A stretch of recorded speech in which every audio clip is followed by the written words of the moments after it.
Hi, my name is Sarah Alexander. This is my second course working towards my leadership license, and I'm very excited about this class. I feel like I have so much that I could learn, and I look forward to meeting everyone. I grew up in a small town. It's called Lewisburg. It's about 30 minutes south of Kansas City, and I received my undergraduate degree through UMKC. My undergraduate degree is actually in sociology, not in education, which I know is a little different than some people's backgrounds. My master's degree is in school counseling.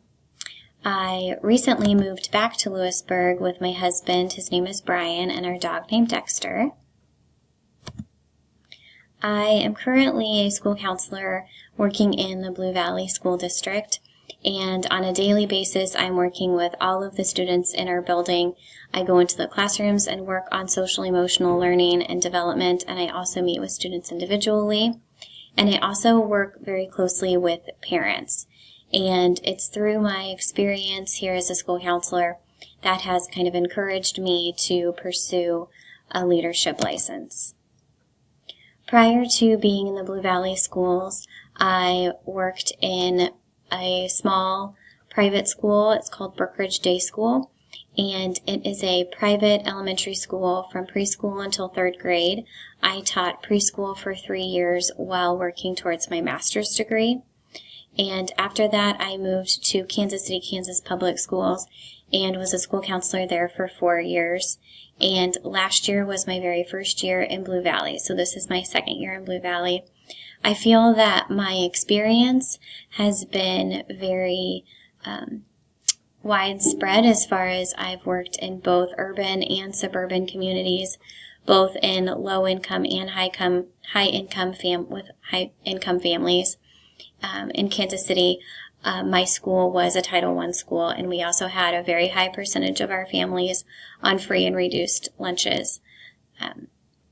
As far as working in the public and private settings, I feel that I have quite a wide range of knowledge in these two different areas, and it's given me a very interesting perspective on education. As far as my principal and how she demonstrates her knowledge of educational law, I feel that she shows her knowledge on a daily basis, and that is in every single decision that she makes. And it starts with the student and doing everything that she can to create a safe environment for the student. And it also involves thinking of not only the students, but the parents and the families and the staff and the community.